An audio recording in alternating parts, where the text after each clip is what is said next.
और ये बड़ी खबर से आपको अपडेट करा रहे हैं पीलीभीत से। ये बड़ी खबर है, एंटी करप्शन टीम को बड़ी सफलता मिली है।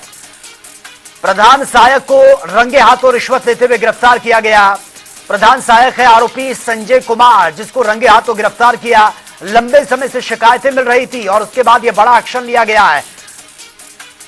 तो रंगे हाथों रिश्वत लेते हुए गिरफ्तार किया। लंबे समय से शिकायतें मिल रही थी। आरोपी से फिलहाल पूछताछ चल रही है और रिटायर्ड कर्मचारियों से रिश्वत लेने के ये आरोप लगे हैं। एंटी करप्शन टीम ने यह रंगे हाथों पकड़ा है। आरोपी को संजय कुमार इसका नाम है, प्रधान सहायक के पद पर यह काम करता था, जिसको गिरफ्तार किया गया है। रिश्वत लेते हुए रंगे हाथों पकड़ा गया है। तो पीलीभीत से यह बड़ी खबर से आपको अपडेट करा रहे हैं। हालांकि पूछताछ इससे की जा रही है। लंबे समय से शिकायतें मिल रही थी कि संजय कुमार, जो कि प्रधान सहायक है, वो लोगों से रिश्वत मांगता है काम की एवज में, काम करवाने की एवज में। और उसके बाद एंटी करप्शन की टीम यहां पर पहुंची और रंगे हाथों रिश्वत लेते हुए गिरफ्तार किया गया है। प्रधान सहायक है ये, जिसको गिरफ्तार किया गया, संजय कुमार, प्रधान सहायक पंचायत अनुभाग का। और फिलहाल पूछताछ उससे की जा रही है। अरेस्ट उसको कर लिया गया है और पूछताछ उससे की जा रही है। लंबे समय से इस तरह की शिकायतें मिल रही थी, जिसके बाद अब बड़ा एक्शन लेने की बात यह सामने आ रही है।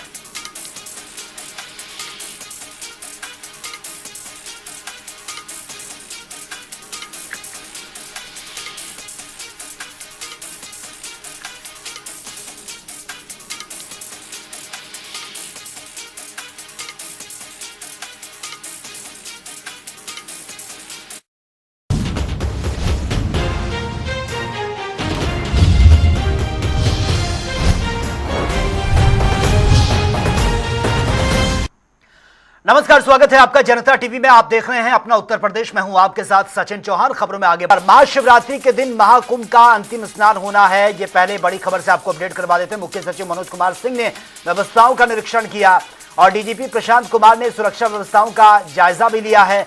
माहौल बिगाड़ने वालों पर सख्त एक्शन लिया जाएगा, ये भी उन्होंने कहा है। महाकुंभ में भारी तादाद में श्रद्धालु पहुंच रहे हैं। भक्तों की भारी भीड़ नजर आ रही है। प्रशासन की तरफ से पुख्ता इंतजाम किए गए हैं। महाशिवरात्रि के दिन यह आखिरी स्नान होना है महाकुंभ में। इससे पहले जो तमाम स्नान हुए हैं, एक रिकॉर्ड कायम हुआ है और महाशिवरात्रि के दिन भी भारी तादाद में श्रद्धालुओं के पहुंचने की उम्मीद है। देखिए, महाकुंभ मेला 2025 का अब अपने आखिरी फेज में है और आखिरी दौर में है। 26 फरवरी को महाशिवरात्रि का मेन स्नान है और उसी की तैयारी की समीक्षा के लिए हम और डीजीपी साहब आज आए हैं और सभी संबंधित अधिकारियों से बातचीत के साथ साथ मौके पर भी पॉन्टून ब्रिजेस, चक्कर प्लेट्स, नदी में जो जल की मात्रा है और जो जल की शुद्धता है, ये सब देखने के लिए हम लोग आज आए हुए हैं। मंशा ये है कि माननीय मुख्यमंत्री जी ने जो निर्देश दिए हैं कि महाशिवरात्रि के दिन और उसके पहले जो वीकेंड आ रहा है, उसमें ज़्यादा से ज़्यादा लोग आने की इसमें कोशिश करेंगे, तो उनको एक बेहतर अनुभव हो सके और उनका एक्सपीरियंस कुंभ में आने का अच्छा हो। उसके लिए जो भी इंफ्रास्ट्रक्चर और बाकी जो भी व्यवस्थाएं करनी है, वो सुनिश्चित किया जा रहा है। नदी में गंगा नदी में अभी लगभग 11,000 क्यूसेक पानी का डिस्चार्ज है, जो चीफ इंजीनियर साहब ने बताया अभी इरिगेशन के। और यमुना में लगभग 9,000 है, यानी 20,000 क्यूसेक के आसपास पानी अभी संगम पे चल रहा है और यही मेंटेन किया गया है। लेकिन पिछले कुछ दिनों में कुछ सिल्टेशन बढ़ा है, तो ये इरिगेशन डिपार्टमेंट को बताया गया है कि उसको डिसिल्ट करें और वहाँ से गंगा में जितना ज़्यादा से ज़्यादा पानी और बढ़ा सकते हैं 26 तारीख के लिए, उसकी व्यवस्था बनाई जा रही है। एक मेला तिथि को लेकर कुछ भ्रामक चल रही है, कुछ डेट आगे बढ़ाने की कुछ बातें चल रही है, क्या कुछ इस तरह? देखिए, ये महाकुंभ की तिथि ग्रह नक्षत्रों को देखकर तय होती है और ये डिज्नी वाटर पार्क नहीं है, इसीलिए तिथि आगे या पीछे इस तरह की बात करना बेमानी है। Thank you. जी हाँ, मुख्यमंत्री जी का आने का प्रोग्राम है।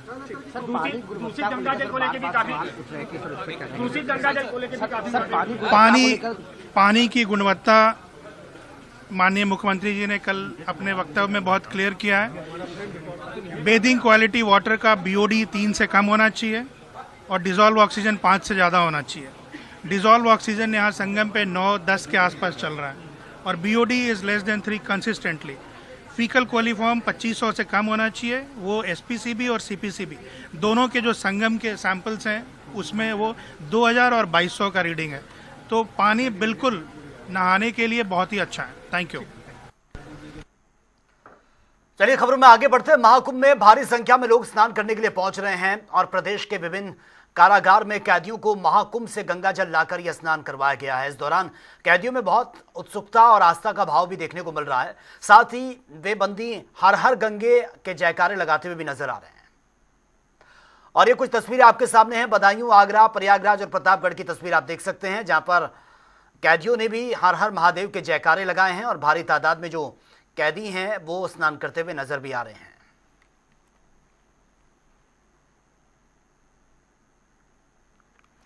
तो ये तस्वीरें हम आपको दिखा रहे हैं। कैदियों को भी महास्नान ये करवाया गया है। तस्वीरें आप देख सकते हैं।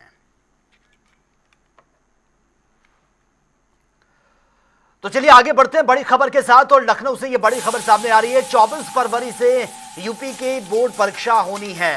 तो ये बड़ी खबर सामने आ रही है। इस वक्त बोर्ड एग्जाम को लेकर 12 मार्च तक आयोजित की जाएंगी ये परीक्षाएं। और आपको बता दें कि 12 मार्च तक ये परीक्षाएं चलेंगी। 10वीं और 12वीं की करीब 54 लाख जो अभ्यर्थी परीक्षार्थी हैं वो एग्जाम देंगे। 8140 परीक्षा केंद्र बनाए गए हैं। 10वीं और 12वीं की एग्जाम ये होने हैं। राज्य स्तरीय कंट्रोल रूम में ये मॉनिटरिंग की जाएगी। प्रश्न पत्रों के लिए बार कोडिंग की भी नई व्यवस्था इसमें की गई है और नकल कराने वालों की अब खैर नहीं है, उनके खिलाफ कठोर एक्शन लिया जाएगा।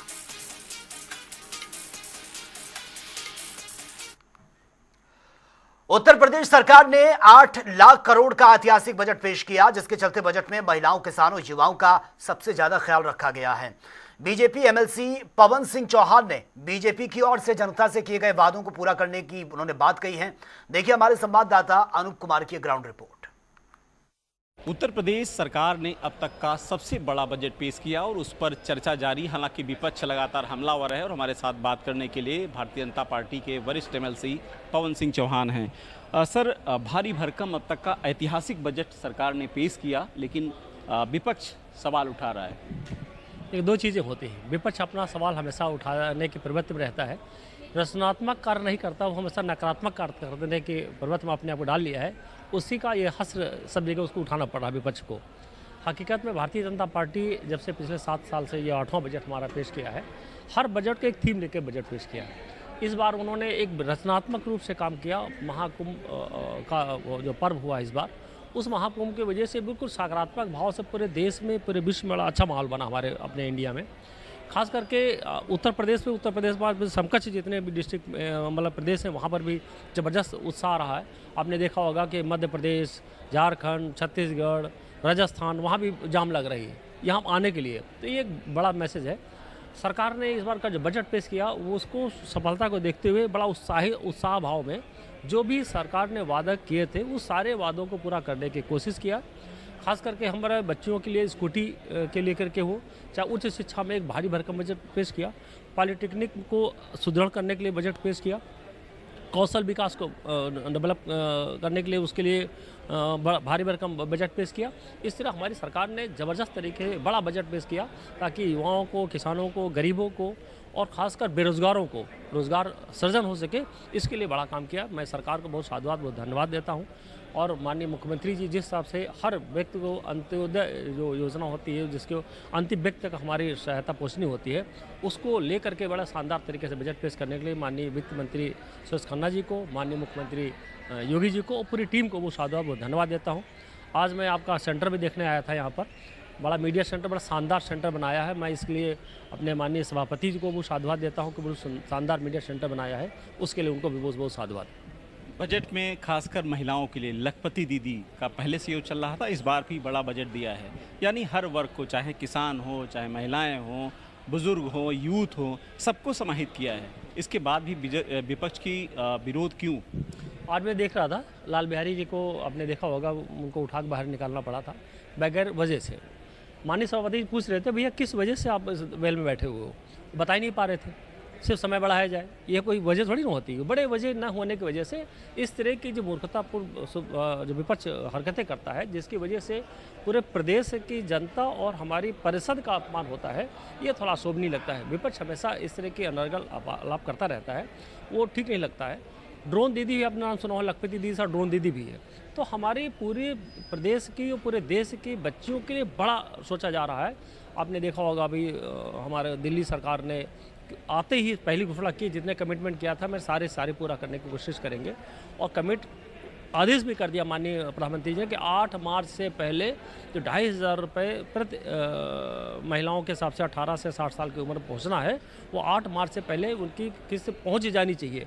ये बड़ा मैसेज है कि जो कमिट भारतीय जनता पार्टी करती है उसको पूरा करने की पूरी कोशिश करती है और पूरी इसमें शिद्दत से लग जाती है। तो मैं इस बात के लिए माननीय प्रधानमंत्री जी और मैं बहुत बधाई देता हूँ श्रीमती रेखा गुप्ता जी को, जो उनकी परिपक्व, क्योंकि पिछले 25-30 साल से लगातार राजनीति में, संगठन में सक्रिय है, उनकी परिपक्वता, उनका अनुभव सरकार चलाने में बड़ा काम आएगी। बीएसपी सुप्रीमो मायावती कह रही कांग्रेस भाजपा की बी पार्टी है और कांग्रेस कहती बीएसपी बी पार्टी है। कौन है बी पार्टी भाजपा की? मुझको बी पार्टी तो मुझे लगता भाजपा है, उसका बी पार्टी मुझको नहीं लगता, ना कांग्रेस है ना बसपा है। हमेशा भारतीय जनता पार्टी वो अपने आप में अपनी गुणवत्ता को बढ़ाने का काम करती है। विपक्ष क्या कह रहा है, क्या बोल रहा है, कौन विपक्ष में है, इससे कोई लेना देना नहीं होता है। वो जिसको मानना हो ये पार्टी बी पार्टी वो मानते हैं। हम लोग अपनी पार्टी में अपने जनता की सेवा के लिए, समाज की सेवा के लिए लगातार काम करते रहे। बाकी क्या वो सोचते हैं वो उनके ऊपर डिपेंड करता है। शुक्रिया तमाम जानकारी के लिए। तो पवन सिंह चौहान का कहना था कि भारतीय जनता पार्टी सिर्फ जनता के लिए सेवा करती है और विपक्ष क्या कुछ सोचता है ये विपक्ष का काम है। क्या पसंद रियाज के साथ रूम सिंह, जनता टीवी, लखनऊ। चलिए आगे बढ़ते हैं। यूपी विधानसभा में योगी सरकार की ओर से महाबजट पेश किया गया, जिसके चलते शिक्षा, विकास समेत कई विभागों के सरकार ने बड़े पैमाने पर यह लागत भी दी है। और इसी कड़ी में परिवहन विभाग पर भी सरकार ने करोड़ों रुपए खर्च किए हैं, जहां पर इलेक्ट्रॉनिक बसें, चार्जिंग स्टेशन के लिए बड़ी लागत दी गई है। इसी को लेकर हमारे संवाददाता ने ग्राउंड रिपोर्ट तैयार की है। रिपोर्ट एक बार देख लेते हैं। यूपी में इस बार बजट में खासा जो पैसा हर विभाग को मिला, परिवहन विभाग में भी काफी धनराशि मिली है। हमारे साथ मंत्री दयाशंकर सिंह जी, मैं उन्हें जानूंगा परिवहन विभाग क्या क्या शुरू रहा है। देखिए, उत्तर प्रदेश परिवहन निगम 23 बस अड्डों को हवाई अड्डा की तरह बना रहा है, जिसमें लखनऊ के 3 बस अड्डे हैं। अभी 54 बस अड्डे को हम टेंडर कराने जा रहे हैं। उसके बाद अभी 7,000 नई बसें हम लोगों ने कुंभ के लिए लिया।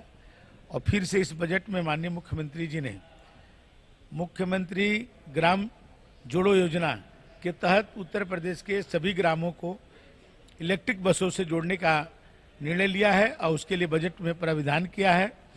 अब उत्तर प्रदेश में अभी तक केवल हम लोग शहरों में जो महानगर था वहीं पर इलेक्ट्रिक बसें चलाते थे। अब हम इंटरसिटी बसें भी चलाएंगे 2 शहरों के बीच में, और ग्रामीण क्षेत्रों में हर गांव को भी इलेक्ट्रिक बसों से जोड़ने का हमारा जो माननीय मुख्यमंत्री जी की परिकल्पना है उसको हम लोग पूरी करेंगे। एक बार मुझे चार्जिंग सिस्टम की दिक्कत बताई जा रही है, तो चार्जिंग सिस्टम के लिए विभाग क्या कर रहा है? माननीय मुख्यमंत्री जी ने, हम लोगों ने 500 करोड़ रुपया हर जिले में चार्जिंग पॉइंट के लिए मांगा था। उसके लिए भी मैंने इस बजट में प्रावधान कर दिया गया है और पहले किस्त के रूप में 50 करोड़ रुपया हम सबको प्राप्त हो गया है। अब हर जनपद में चार्जिंग पॉइंट बनाएंगे। उसके बाद हर जो है तहसील में भी हम बनाएंगे कि जो हमारे ग्रामीण जो बसें होंगी जो इलेक्ट्रिक की, हर जगह उसको चार्जिंग मिल सके। Thank you. तो मंत्री दयाशंकर सिंह जो बता रहे हैं कि अब जिलों में भी जो है इलेक्ट्रिक बसें चलेंगी। अभी तक बसों का सिर्फ जो है शहरों में संचालन हो रहा है इलेक्ट्रिक बसों का, लेकिन जिलों में संचालन होगा और उसके लिए चार्जिंग सिस्टम भी लगाए जाएंगे। क्योंकि चार्जिंग सिस्टम की समस्या भी है, लेकिन 50 करोड़ रुपए बजट में मिल गए हैं, जिससे उनका कहना है कि जल्द ही जो है ये सफर आसान होगा और गाँव में भी चार्जिंग सिस्टम तहसील स्तर पर लग जाएंगे, जिससे बसों का जो है आवागमन सुलभ होगा और ग्रीन एनर्जी का भी उपयोग सुरक्षित हो सकेगा। कैमरा पर्सन रियाज के साथ TN मिश्रा, जनता टीवी, लखनऊ।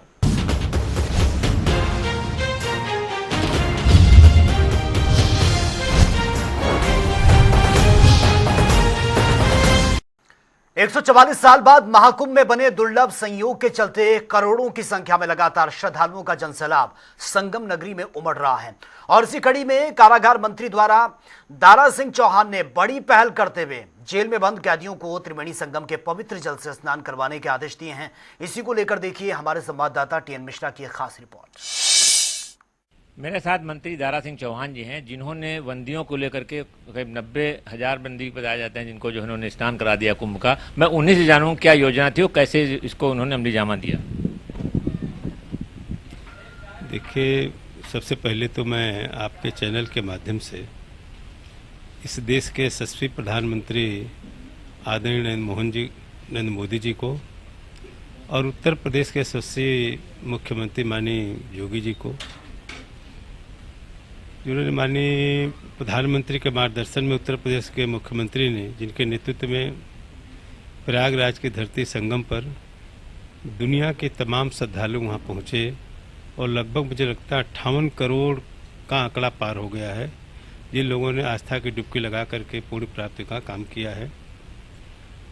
और उन्हीं प्रधानमंत्री और मुख्यमंत्री से प्रेरणा पाकर ही हमने आज पूरे उत्तर प्रदेश के सभी जेलों में लगभग 90,000 कैदी, जो किसी भी सूरत में संगम में डुबकी लगाने के बारे में सोच भी नहीं सकते थे, पहुंच नहीं सकते थे, आज पूरे जेल प्रशासन के सहयोग से, अपने जेल के वरिष्ठ अधिकारी, प्रमुख सचिव, डीजी, सबके सहयोग से आज हो पाया कि आज प्रदेश के 90,000 आज कैदियों ने संगम में डुबकी लगाई और अपने पुण्य के भागीदार बने।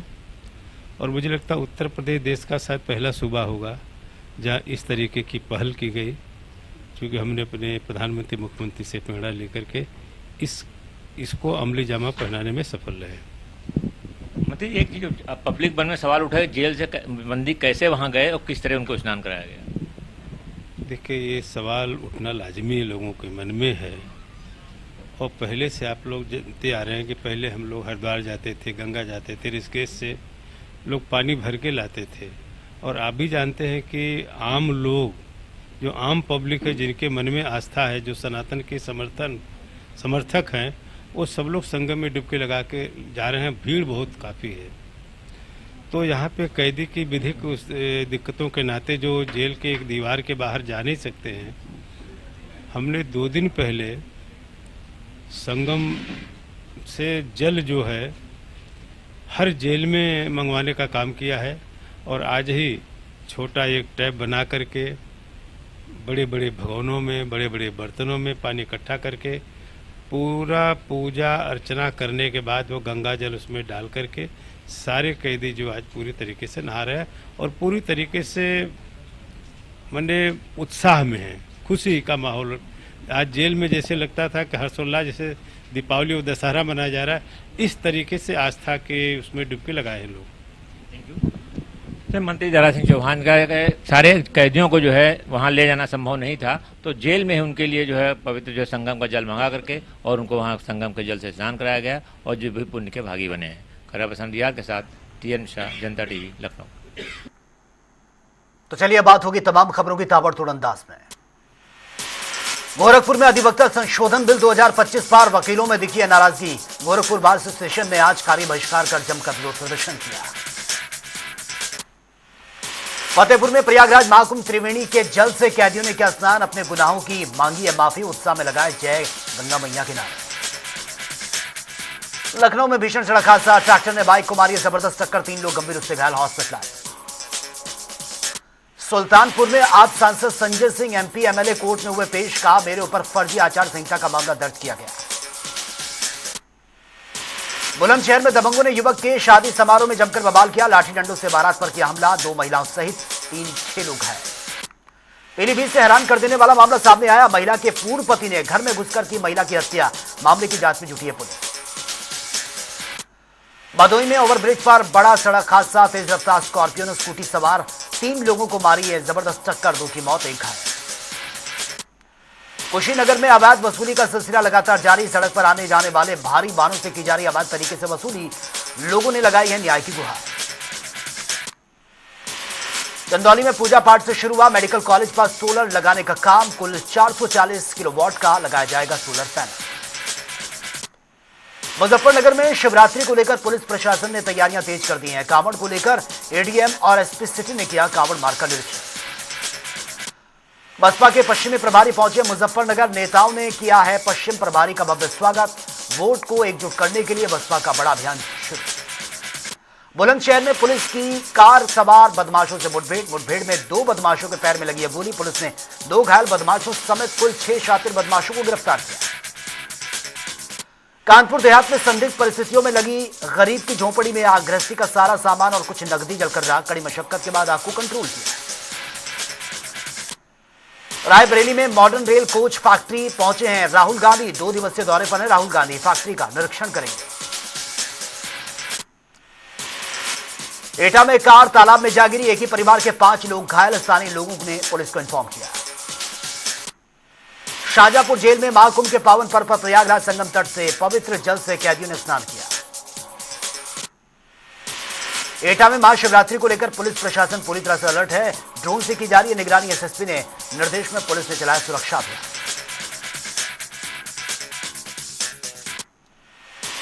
आगरा में अधिवक्ता अधिनियम में सरकार के लाए जा रहे संशोधन के विरोध में निकाला जुलूस। अधिवक्ताओं ने मानव श्रृंखला बनाकर सिविल कोर्ट परिसर में किया विरोध प्रदर्शन। एलडीए ने अवैध निर्माण के खिलाफ चलाया अभियान। गोमती नगर विस्तार के 6 मोटर गैराज समेत 3 अवैध निर्माण को सील कर दिया गया। अवैध प्लांटिंग पर भी कसा शिकंजा। श्रावस्ती के एक अवैध हॉस्पिटल में फिर हुए प्रसव पीड़िता जच्चा बच्चा की मौत की खबर है। जिले में प्राइवेट अस्पतालों में मौत का सिलसिला जारी है। एटा से हैरान कर देने वाला मामला सामने आया। मामूली विवाद के चलते 4 गर्भवती महिला से मारपीट का मामला। अस्पताल में एडमिट करवाना पड़ा। एएमयू में छात्र ने हॉस्टल्स के बरामदे में फांसी लगाकर आत्महत्या कर ली है। एएमयू प्रशासन में हड़कंप मच गया। मामले की जांच में जुटी है पुलिस।